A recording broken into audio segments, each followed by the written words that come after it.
Hey there, welcome to another edition of What's Hot with Sea of Tranquility. I am your host, Sea of Tranquility publisher, Pete Pardo. It is Thursday, September the 10th, and kind of going along with the lines of last week's show, we've got a ton of brand new releases and hot stuff that's come out. So, like I said, we got a full show, so we're going to kind of dive right into it. A lot of great new releases in the worlds of metal, hard rock, prog, jazz, all that sort of stuff. A lot of great things coming out, so none more than the latest from new wave of British heavy metal legends from Britain, Iron Maiden, The Book of Souls, 2-disc set, brand new studio album, first album of new material in a few years. This is it. Look at that glorious cover image of Eddie, and he's kind of, he's prowling around all inside the booklet. You know, you gotta have Eddie on a Maiden album to look at this stuff. This is classic. And, you know, as far as the music goes, it's just epic Iron Maiden. If you've been following the band since Bruce Dickinson and Adrian Smith rejoined, oh, God, what's that, 15, 18 years ago, whatever it is. It's just, longer songs, definitely more progressive. Some folks are saying this might be the best album since that kind of reunion. That'll be up to you. I mean, it's one of the best, without a doubt, of the last bunch of releases. Although I like them all. I like this kind of epic, a little more progressive Iron Maiden. They're the glory years of the '80s are kind of gone. I mean, it is what it is. But I think the fact that this band is still putting out music of this caliber is really, really cool. So, you've got 2 discs here. I mean, it's Iron Maiden.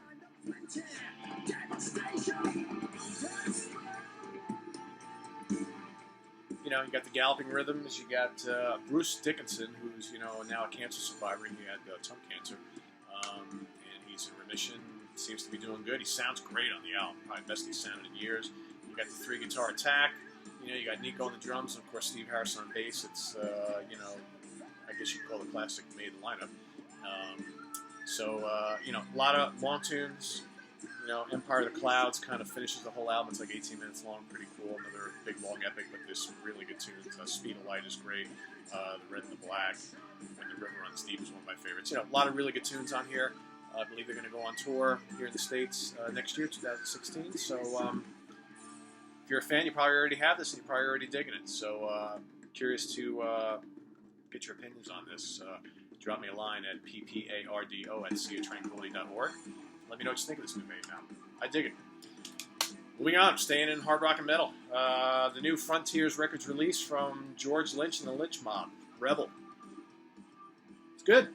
I kind of haven't been following Lynch Mob for quite a number of years. I was really into them when they first kind of burst on the scene after George left Dokken way back in early 90s. But this is good, solid, kind of bluesy hard rock, Oni Logan on vocals. He sounds really good on the album. Some really cool tunes on here. Great guitar work. This is their best. I don't know. But it's pretty damn solid. I love the tune Kingdom of Slaves. Really, really strong. Automatic fix. Good. Very solid. Very solid. We're going to stay on Frontiers Records. So many great acts on Frontiers. It's just unbelievable. Most of them are veteran acts who've been around for a million years. But it's just great to see the old guard still putting out really, really good music. From Britain. New wave of British heavy metal legends in their own right, although much underappreciated in my book. Praying Mantis, Legacy. Look at that, Rodney Matthews artwork. Check it out. More on the back, more on the inside. This is where it's at, people. As far as like packaging goes, I really love this album a lot. These guys have had an interesting career. They kind of burst onto the new wave of British heavy metal scene with everybody else at the time, but their music was a little more melodic. Used some keyboards, a lot more vocal harmonies. Not as heavy as some of the other bands that kind of came out during that era. And they had some personnel problems. They broke up for a number of years, got back together. This kind of spotty career, but filled with a lot of really, really great music. Dennis Stratton, one of the original guitarists in Iron Maiden, actually was a member of the band in the 90s. So a little bit of new wave of British heavy metal trivia there. And this album is really good. The vocals are fantastic. Soaring vocals. Killer hooks and harmonies. Good amount of symphonic keyboards. Heavy riffs. dual harmony guitar leads, just catchy tunes, heavy tunes, very, very memorable songs. Just a really, really classy overall hard rock and metal album. May even call it melodic rock, whatever you want to call it. It's damn good. Definitely seek this one out if you like your hard rock and metal. Really memorable, really catchy with lots of hooks and superb instrumentation. Really like this a lot. This is going to be creeping up on my best of 2015 list. All right, we're going to go over to Prog Rock for a bit. Brand new one from U.S. leaders, one of the leaders of the U.S. progressive rock movement over the last 20 years, Spocks Beard. This is the Bolivian Particle. You know, what more is there to say about Spocks Beard? They've been so damn consistent throughout their career. So many great albums. You know, they've survived their leader, Neal Morse, leaving to, you know, follow his Christian faith and start a solo career, although he's still participating in Transatlantic and Flying Colors and other acts. You know, Nick DiVirgilio, kind of doing it's kind of like the Genesis thing here. Nick DiVirgilio, the drummer, actually went from behind the drum kit, took over the lead vocals for a number of years. He has since moved on. Now we've got Enchant vocalist Ted Leonard on album number 2 with Spocks Beard, and I think he's really kind of hit his stride with the band on this one. You know, really good. Like all the great Spocks Beard material, it's catchy, highly progressive. So you got all those great vintage-sounding keyboards from Ryu Okimoto. You got Alan Morse's just killer guitar work. You know, he's a very underrated, very quirky player. Yeah, I really dig it a lot. It's if you've loved Spocks Beard for years, you're going to really like this one. I think it's probably their best in the last couple of releases, although they really have never put out a dud in my book. So, again, Inside Out Records, another great one for Spocks Beard. We're going to stay on Inside Out right now for the new one from, it's been a while with these guys, Nightingale, Retribution. If you're not unaware of Nightingale, it's the band of Dan Swano, who's, you know, a very memorable guy in metal, especially extreme metal, from his years in Edge of Sanity. He's been a producer. He's produced Opeth. He also was in, you know, all sorts of other bands. Bloodbath, namely the original lineup of that band. So, and he's produced a million black and death metal bands over the years. But this is his kind of like melodic rock and prog project. And, you know, it's been a while since we've seen a release from them. Another really, really killer band with just some unbelievably memorable choruses and melodies and really good guitar and keyboard work. Dan's brother Dog is also in the band as well. And, you know, this is one of those things that just kind of is like flown under the radar this year with a lot of people.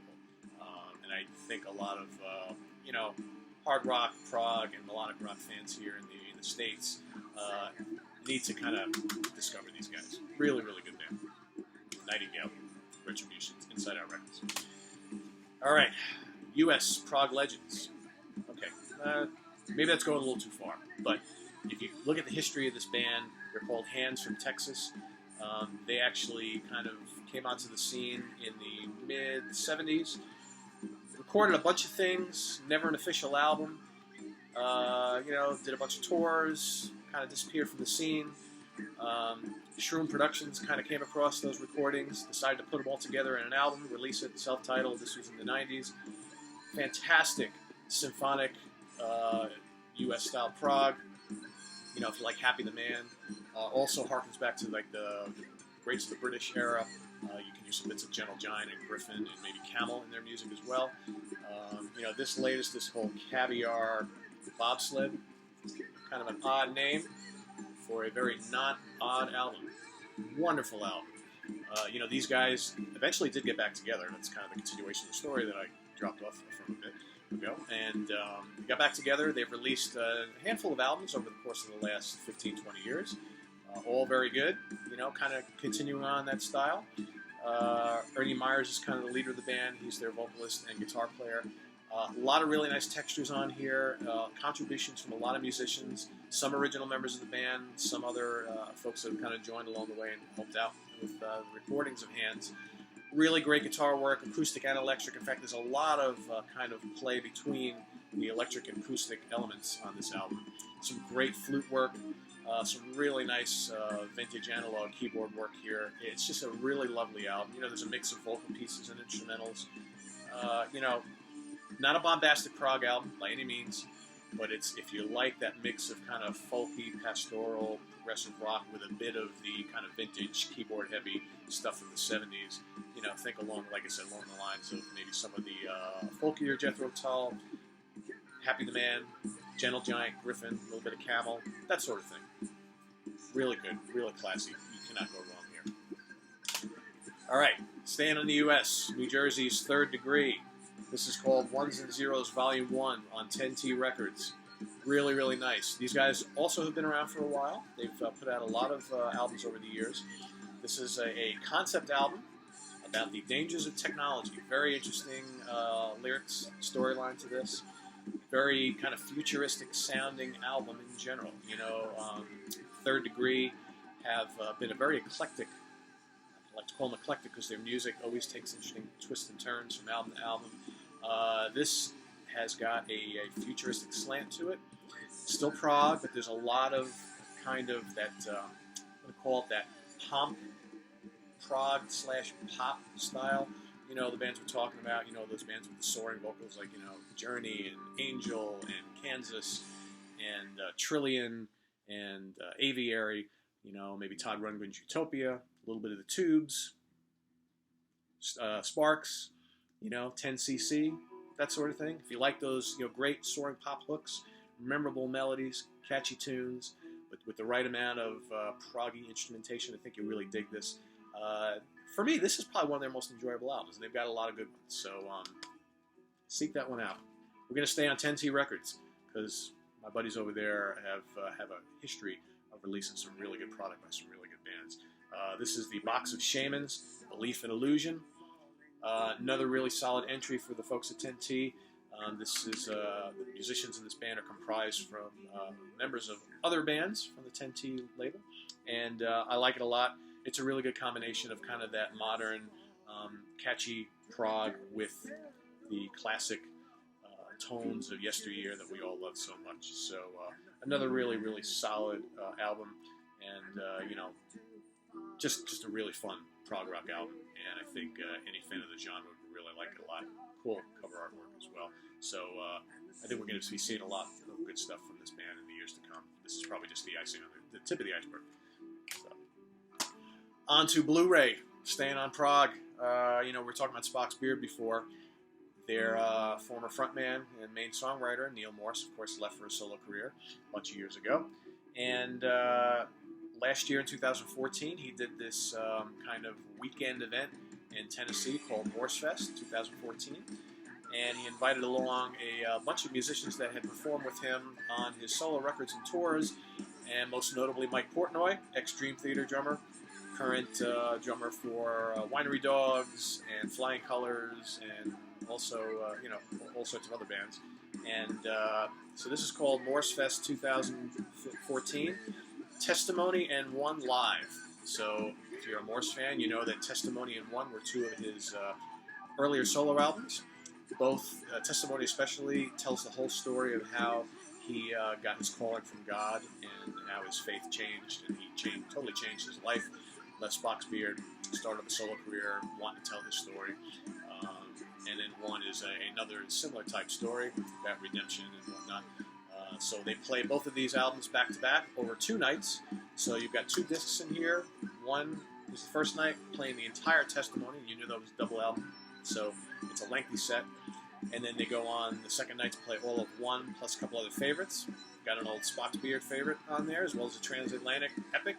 So, you know, Alan Morse, his brother from Spocks, comes out and joins him on The Light from Spocks Beard, which is one of their greatest of their earlier tunes from their first album. You know, regardless of what you think or what you believe as far as religious faiths goes, and whether you agree with, you know, Neal's heavily Christian-themed albums and lyrical content, you know, it's hard to not be moved by watching something like this. I mean, you know, again, I'm not a very religious person, but I enjoy some of Neal's solo stuff. Some of it, the themes are a little bit too much for me, but the music is always spectacular.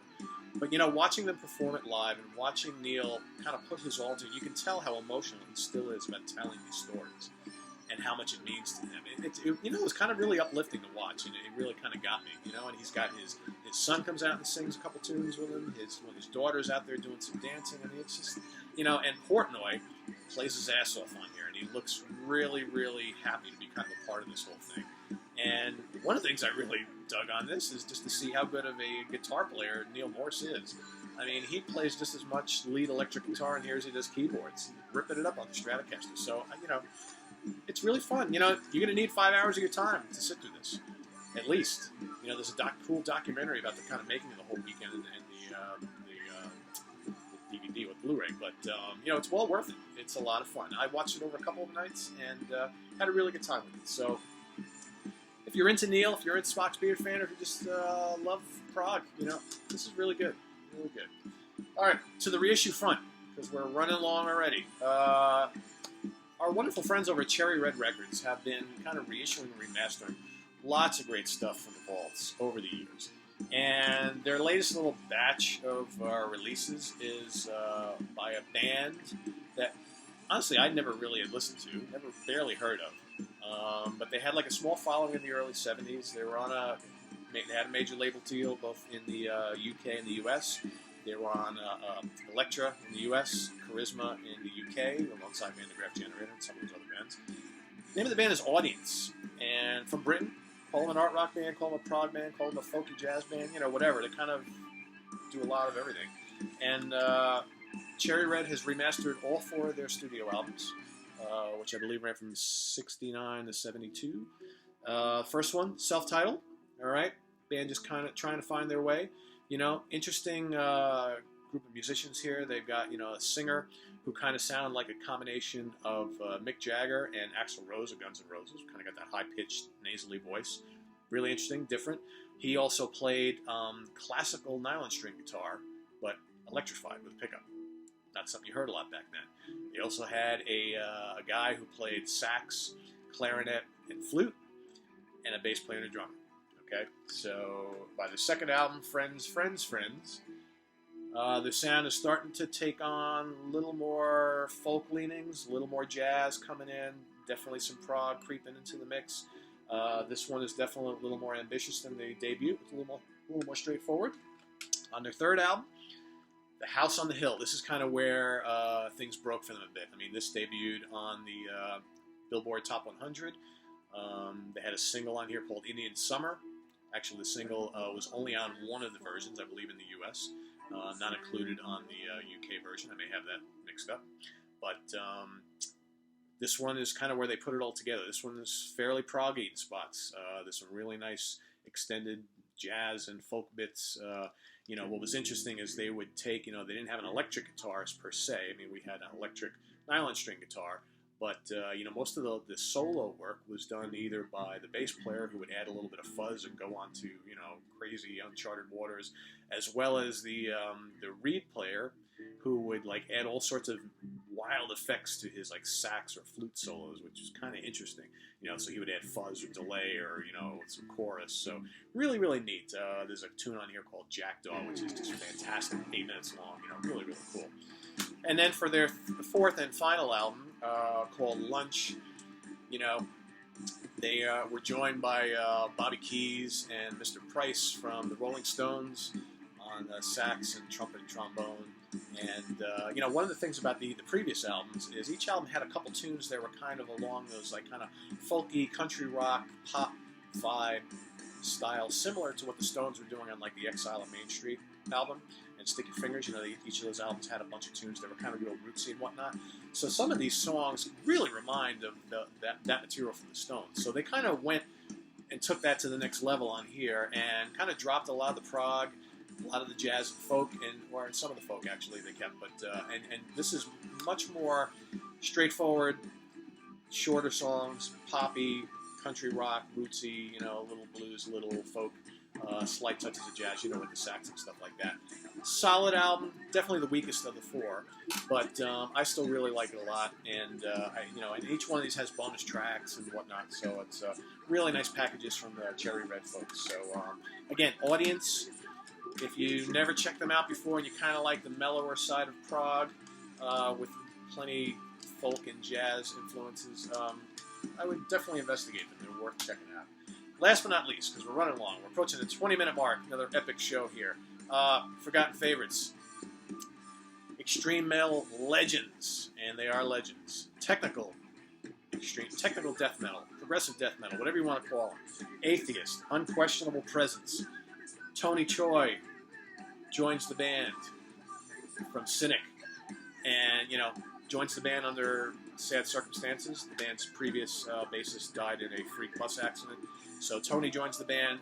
They get even more complex and technical. If you love that early death and a lot of those early Florida death metal bands, once they started to get progressive and more technical, these guys were one of them. This is probably one of the most technical bands of that era, one of the most technical albums of that era, alongside that first Cynic album and a couple of those death albums from the early 90s. But, just a really, really good band.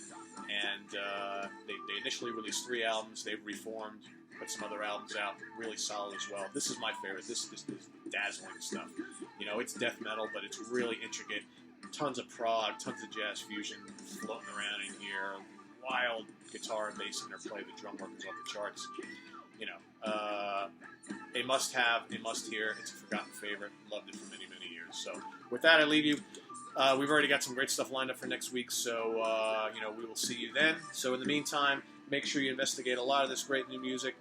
Go to our website, www.seatranquility.org. There's in-depth reviews of all of this and many, many more. Remember, we're adding new content almost every single day. So if you bookmark our site, check on there all the time. You'll get to see it all firsthand as it's being added onto the site. If you're on Facebook, we also update you a lot of the stuff on there. We're on Twitter as well, announcing some cool stuff. And as always, every week here on YouTube, you get to see my mug for 15 to 20 minutes talking about all this great new stuff. So anyway, be good, take care, up the irons, as the guys in Maiden say, and we'll see you next week.